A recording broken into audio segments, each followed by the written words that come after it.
우리 방송실 죄송합니다만 그 옆에 스피커를 좀 올려주시면 감사하겠습니다. 오늘 오후 찬양 예배는 학생부 주관으로 하나님께 예배를 드리고 있습니다. 아까 기도에서도 말씀을 드렸는데요. 7월 22일 토요일에는 우리 학생부에서 친구를 초청하는 행사가 있습니다. 또 8월 8, 9, 10 이렇게 수련회가 연합수련회로 있습니다. 우리 청년부와 함께 연합수련회에 함께 참여하게 되는데 우리 성도님들께서 관심을 가져주시길 부탁드리고 또 생각나실 때마다 우리 학생들을 위해 우리 또 청년들을 위해 우리 유치부 또 초등부를 위해 늘 기도해 주시기를 부탁드립니다. 요즘 그 교육부서에서는 유치부, 초등부, 우리 학생부에서는 동일한 본문으로 가고 있는데요. 사실 오늘 본문은 이 선지서인데 지난주 우리 학생부에서 좀 살펴봤던 말씀이기도 합니다. 모든 부서에도 살펴봤었겠죠. 그런데 다시 한번 오늘 본문으로 설교하면 좋겠다 싶어가지고 오늘 본문을 정해봤습니다. 요엘이라고 하는 사람이 오늘 나오죠. 요엘이라고 하는 사람이 어떤 사람이었는지 성경에는 잘 등장하지 않습니다. 그래서 우리는 구체적으로 그가 어떠한 사람인지는 알 수가 없지요. 그러나 그의 아버지의 이름인 부두엘이라는 이름과 요엘이라고 하는 그 이름을 통하여서 그가 어떠한 사람이었는지 좀 알 수 있는 것 같습니다. 아버지 부두엘이라고 하는 이름은 하나님의 강권하심 혹은 하나님의 설득하심이라고 하는 부두엘이라는 아버지의 이름이고, 요엘이라고 하는 이름은 여호와는 하나님이시다라는 그 이름이 있습니다. 그렇기 때문에 그의 가정이 신앙적 가정이라는 것을 우리는 어느 정도 유추해 볼 수가 있는 것이지요. 오늘 본문을 좀 이해하기 위해서 요엘 선지자가 활동했던 그 시대적 배경을 좀 살펴보아야 합니다. 이스라엘 민족은 원래 하나였지요. 그러나 솔로몬이 죽은 이후에 남과 북으로 나뉘어지게 됩니다. 두 지파로 나뉘게 된 남쪽은 남유다 왕국이라고 불렸고, 솔로몬의 아들 르호보암이 왕위를 이어가게 됩니다. 10지파로 나뉜 북쪽은 북이스라엘 왕국이라고 불리며 솔로몬의 신하 느밧의 아들 여로보암이 그 왕위를 이어나갔지요. 우리 이 여로보암이라고 하는 인물을 좀 우리 기억 속에 딱 떠올려 보면 좋습니다. 기억해 보면 좋습니다. 왜냐하면 여로보암은 악의 축이라 할 수 있는데, 이제 북이스라엘이든 남유다든 이제 하나님 앞에 범죄를 할 때에 등장하는 이름이 이 여로보암입니다. 그래서 그 범죄할 때마다 뭐라 말씀하시냐, 이 여로보암의 길을 따라 이러한 말이 등장하기 때문에 여로보암이 등장하면 나쁜 짓을 했구나 이렇게 좀 추측할 수가 있는 것이죠. 어쨌든 이 중에서 이 요엘이라고 하는 선지자는 북이스라엘이 아니라 남유다 왕국에서 활동했던 선지자입니다. 당시 북이스라엘 왕국에서는 예후 왕과 여호아하스가 왕위를 이어갔고, 그 북이스라엘에는 선지자로는 엘리사 선지자가 활동 중에 있었습니다. 요엘 선지자가 활동할 당시에는 남유다 왕국에는 요아스라는 왕이 있었습니다. 이 당시 요아스 왕이 있을 당시에는 이제 남유다 왕국 가운데서 20명의 왕이 있었는데 8번째 왕위의 등극에 올랐던 왕이고, 갈라진 지로는 한 100여 년 된 시기쯤이라고 생각해 보면 됩니다. 그러니까 한참 남과 북이 다툼이 있고 외부적으로도 한참 공격을 받고 있는 그런 아주 빡빡한 시기쯤이다라고 우리는 생각해 볼 수 있죠. 이 요아스라고 하는 이름은 여호와는 강하시다, 여호와께서 도와주신다라는 그의 이름대로 요아스는 믿음의 왕 중 한 사람입니다. 그러나 그의 할아버지였던 이 여호람 왕과 아버지 아하시야 왕은 부패하고 타락한 왕이었기 때문에 나라를 엉망으로 통치하고 다스렸습니다. 이 때문에 할아버지와 아버지 이 모두가 이 하나님의 징계로 전쟁 중에 목숨을 잃게 되고 이제 요아스가 왕위를 물려받게 되는 것이지요. 물론 그 요아스 왕위에 중간에 한 왕위가 있습니다. 그러나 이 요아스가 왕위가 오르게 될 때 그의 나이가 7세입니다. 그러니까 너무 어린 나이에 왕이 되었기 때문에 어떻겠습니까? 어린 나이에 왕이 된 것도 좀 쉽지 않았을, 뭘 할 수 있겠습니까? 그런데 이 할아버지와 이 아버지가 또한 나라를 엉망으로 했기 때문에 그 나라를 온전히 회복하는 데에는 참 부단히 어려웠을 겁니다. 많은 한계들을 경험했었겠죠.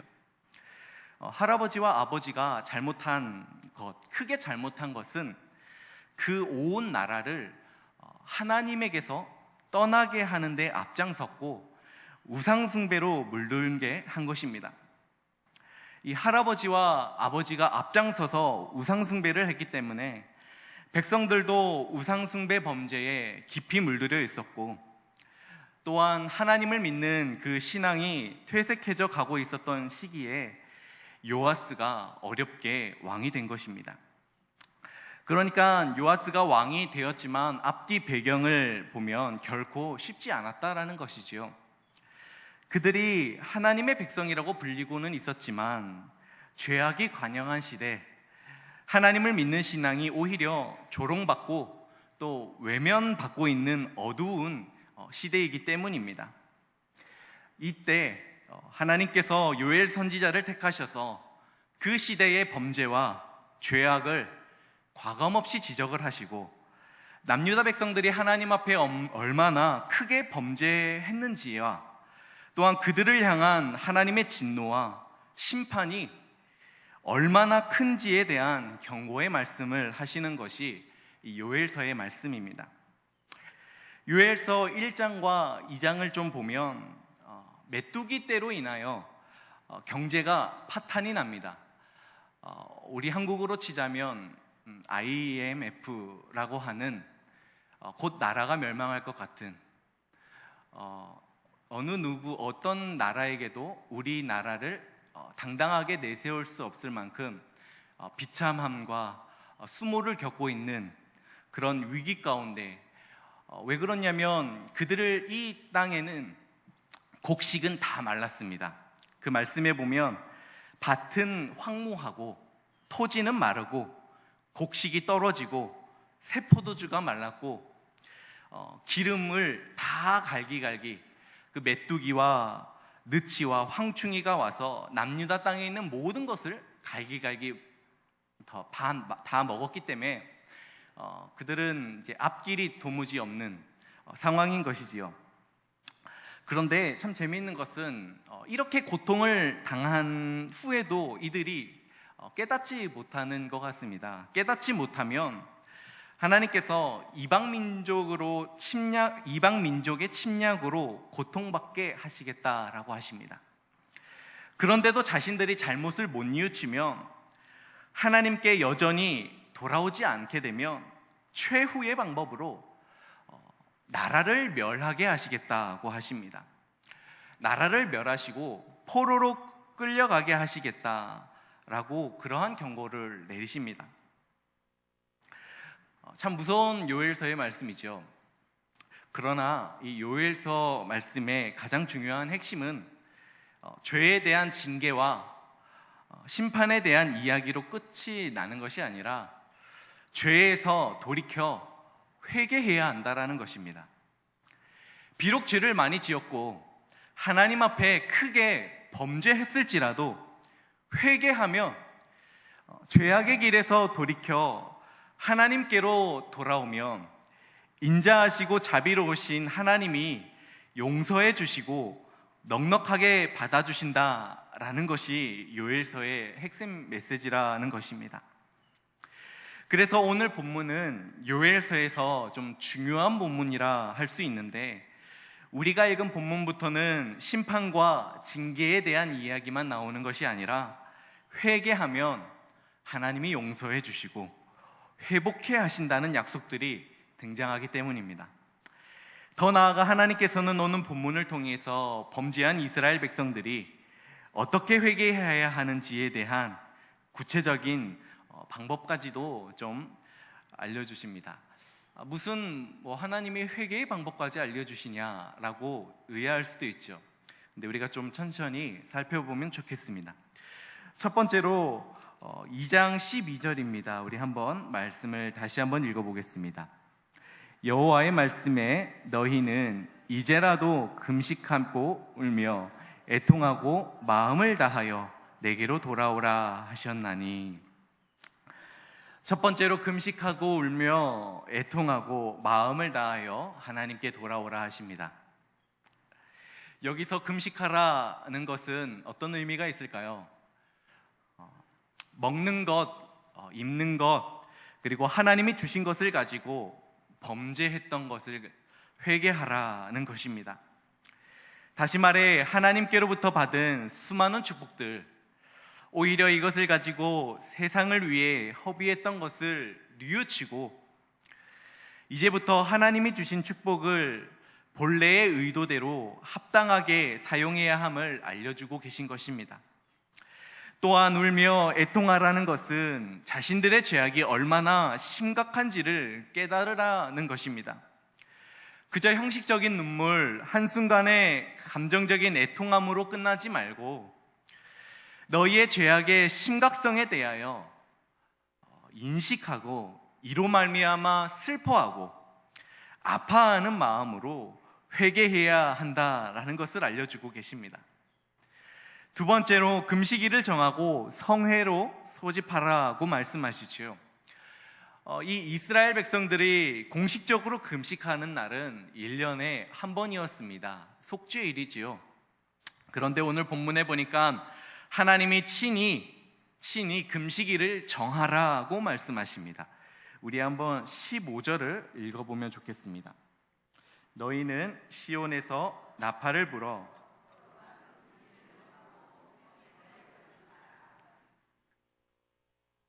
아멘.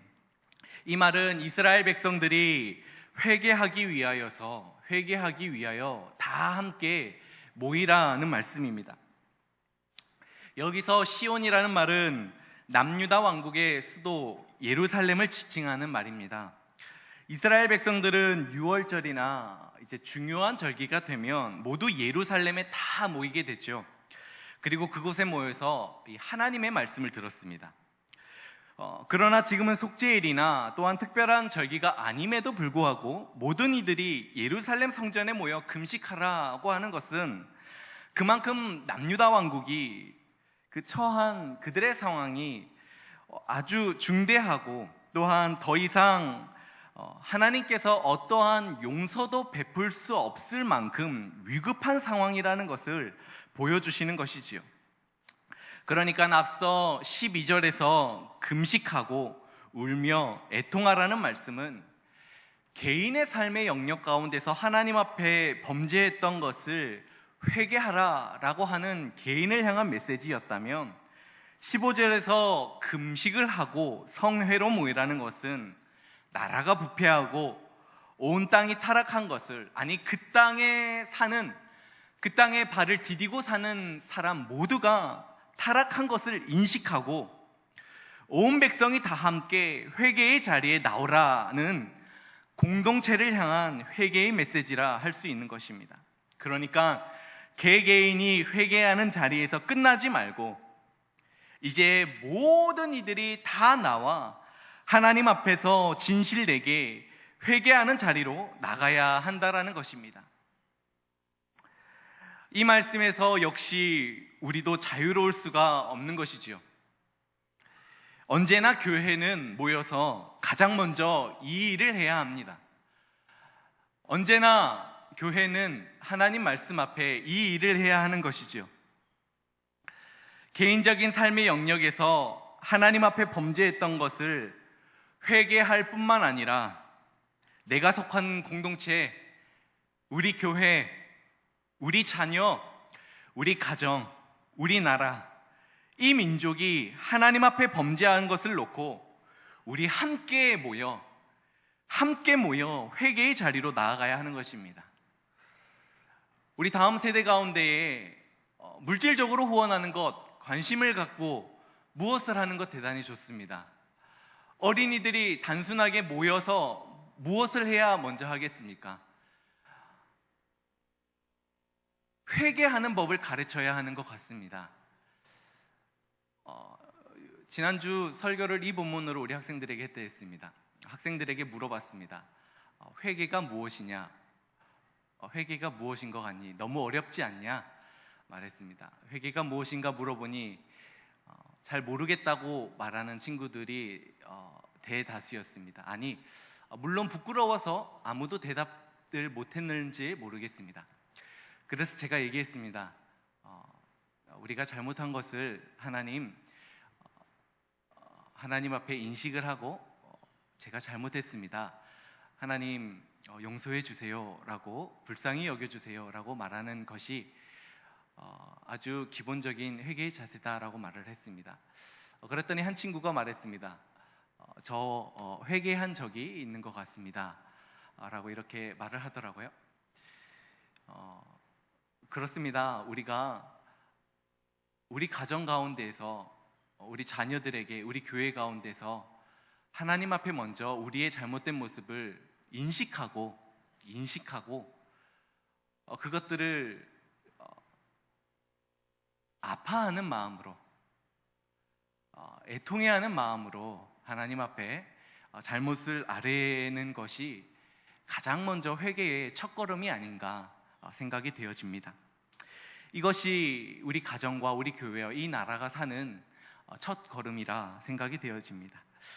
여기에는 장로들을 모으고 어린이와 젖먹는 자들을 모으라 하십니다. 우리 한번 16절을 읽어보겠습니다.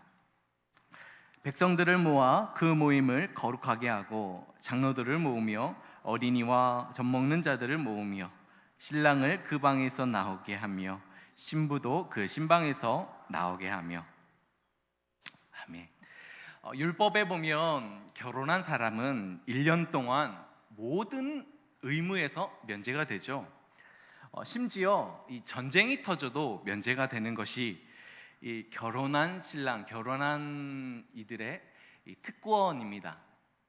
그런데 여기 보니까 신랑도 나오라고 합니다. 뿐만 아니죠, 어린이와 젖먹는 자들까지 성회로 나오라 말씀합니다.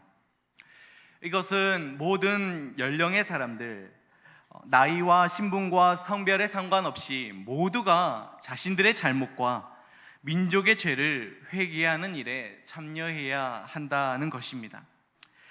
오늘 본문에서는 회개에 관하여 두 가지 영역을 알려주시지요. 성도 개인이 그의 삶 영역 가운데에 하나님 보시기에 합당하지 않았던 것들에 대하여 회개하는 것뿐만 아니라 또한 신앙 공동체에 속한 모든 사람들이 다 함께 한 마음이 되어 하나님 앞에 합당하지 않았던 것들에 대하여 다 함께 회개해야 한다라는 것을 알려주고 있습니다. 이와 관련해서 종교개혁자 마틴 루터라는 사람은 코람데오라는 말을 했습니다. 우리가 코람데오라는 말을 잘 알죠. 하나님 앞에서입니다. 그런데 그가 이 말을 할 때에는 대단한 고민 속에서 이 말을 했습니다. 어떤 고민이었냐면 이 죄 많은 사람이 하나님 앞에서, 코람데오, 죄 많은 사람이 하나님 앞에서 의롭다 인정을 받을 수 있을까 하는 고민 속에서 이런 말을 한 것입니다. 그러니까 우리가 오늘날 코람데오라고 말을 할 때에 어떤 나의 거룩함을 증명하거나 어떤 무엇을 나의 개인적인 좌우명, 어떤 신학교의 좌우명 정도로 이 코람데오라는 말을 좀 가벼이 쓸 때도 있지만, 이 말이 처음 루터가 말할 때에는 아주 진지한 고민 속에서 말했다라는 거죠.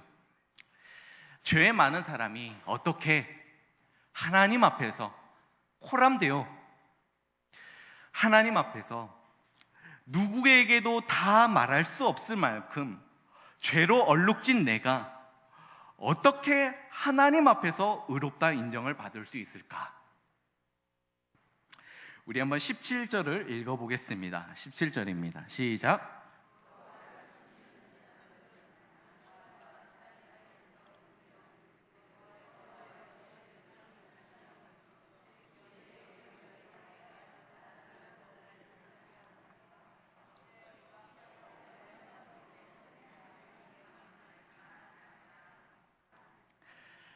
17절에서는 회개 기도에 대해서 알려주고 있습니다. 회개 기도의 중심의 내용이 무엇입니까?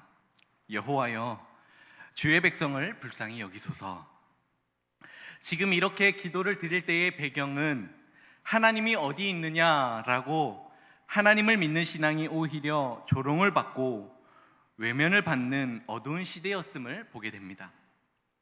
이런 시대 속에서 민족의 죄를 나의 죄로 여기고 회개의 기도를 드린다는 것은 한편으로 용기 있고 지혜 있는 모습인 것 같습니다. 여기서 불쌍히 여기소서라는 말은 하나님이 보시기에 우리는 합당한 것이 하나도 없고 당연히 하나님의 마땅한 심판을 받아야 마땅한 자들이지만 그래도 긍휼히 여겨주셔서 용서해 달라는 것일 것입니다. 그렇습니다. 우리가 회개할 때에 어떤 태도여야겠습니까? 우리는 용서받기에 합당하지 않는 죄인 중에 죄인이지만 하나님께서 예수 안에만 나타내신 그 은혜와 사랑만을 의지하여 믿음으로 나아가야 할 것입니다. 왜입니까? 하나님께서 나의 죄악된 행실을 보시는 것이 아니라 예수님이 행하시고 예수님이 이루신 일을 보시고 우리를 판단하여 주시기 때문인 것이지요. 세 번째로 옷을 찢지 말고 마음을 찢으라 말씀하십니다. 우리 본문 13절을 읽겠습니다. 너희는 옷을 찢지 말고 마음을 찢고 너희 하나님 여호와께로 돌아올지어다. 그는 은혜로우시며 자비로우시며 노하기를 더디하시며 인애가 크시사 뜻을 돌이켜 재앙을 내리지 아니하시나니. 아멘. 이스라엘 사람들이 애통해할 때에 했던 그런 모습들이 있습니다. 그것은 옷을 찢으며 애통했습니다. 또한 땅바닥에 주저앉아서 흙을 머리에 부으면서 애통해했습니다. 그런데 하나님께서는 그러한 겉모습만 요란한 회개가 아니라 마음을 찢는 진정한 회개, 그러한 회개를 해야 한다라는 것이죠. 우리 한번 14절을 읽어보겠습니다. 주께서 혹시 마음과 뜻을 돌이키시고 그 뒤에 복을 내리사 너희 하나님 여호와께 소제와 전제를 드리게 하지 아니하시는지 누가 알겠느냐. 초반부에 보면 혹시라는 말이 나오는 이유는 그만큼 이스라엘 백성들이 그들의 죄가 크고 깊다라고 알려주고 있는 것입니다. 그러니까 우리의 죄가 너무나도 크고 깊기 때문에 하나님이 용서하지 않으실 수도 있어 라고 생각한다라는 것이지요. 그러나 하나님은 그래도 너희가 회개하고 또한 돌아오면 용서하고 받아주실 것이다 라고 이후에 말씀하시죠. 뿐만 아니라 하나님께서는 회개하는 자를 용서하는 것으로 끝내지 않으시고 회복까지도 약속하십니다. 우리 한번 18절입니다. 그때에 여호와께서 자기의 땅을 극진히 사랑하시어 그의 백성을 불쌍히 여기실 것이라. 아멘. 위에서 혹시라는 말이 등장한 이유는 인간의 죄가 너무나 크고 심하기 때문에 혹시나 용서받지 못할 수도 있다라는 생각이라 했습니다. 그러나 하나님은 회개하는 자를 극진히 사랑하시어 불쌍히 여기실 것이라고 확실하게 약속하고 계시지요. 우리 한번 19절을 계속해서 한번 읽어보겠습니다. 여호와께서 그들에게 응답하여 이르시기를 내가 너희에게 곡식과 새 포도주와 기름을 주리니 너희가 이로 말미암아 흡족하리라. 내가 다시는 너희가 나라들 가운데에서 욕을 당하지 않게 할 것이며. 아멘. 지금 그들의 상황은 그들의 죄악으로 말미암아 엄청난 메뚜기 떼가 몰려와서 땅의 모든 곡식과 기름을 남겨두지 않고 다 먹어버린 상황이지 않습니까? 그런데 19절에 보니까 너희가 회개하고 죄에서 돌이킨다면 용서하실 뿐만 아니라 새 포도주와 기름을 주신다고 약속하십니다. 뿐만 아니라 더 이상 이방 나라들에게도 치욕도 당하지 않게 하시겠다고 약속해 주시고 계십니다. 그러니까 너희의 범죄로 인하여서 고통당하는 것이 마땅할진대 주께서 회복하시겠다라고 약속하시는 것이지요. 그 회복의 내용이 20절입니다. 우리 한번 20절을 읽어보겠습니다. 내가 북쪽 군대를 너희에게서 멀리 떠나게 하여 메마르고 적막한 땅으로 쫓아내리니 그 앞에 부대는 동해로 그 뒤쪽의 부대는 서해로 들어갈 것이라. 상한 냄새가 일어나고 악취가 오르리니 이는 큰 일을 행하였음이니라 하시리라. 아멘. 이스라엘 백성들이 회개만 한다면 이스라엘 백성들을 징계하기 위하여 도구로 준비했던 그 나라들, 북쪽의 두 나라 아수르와 바벨론 제국을 쫓아내 주시겠다는 것입니다. 그러니까 아직 기회가 있는 것이지요. 아직 최후 심판이 안 왔으니 회개할 수 있는 기회가 남아있다라는 것입니다.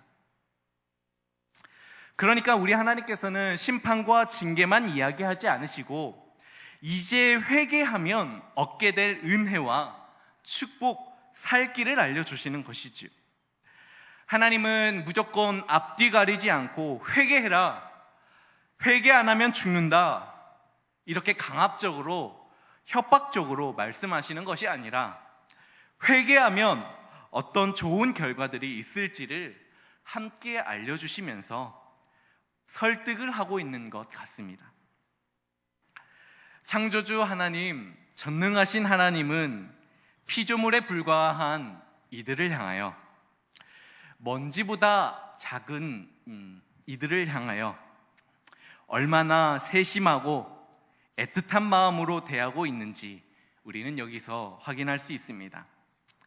하나님은 하나님의 백성들을 향하여 결코 함부로 대하지 않으십니다.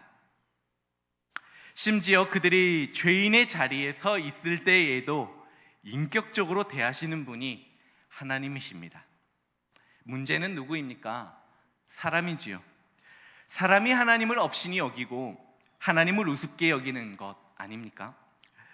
그러나 하나님은 여전히 포기하지 않으시고 죄인들을 향하여 설득하십니다. 내게로 돌아오라. 내 마음을 다하여 내게로 돌아오라. 내 마음을 다오 라고 말씀하십니다.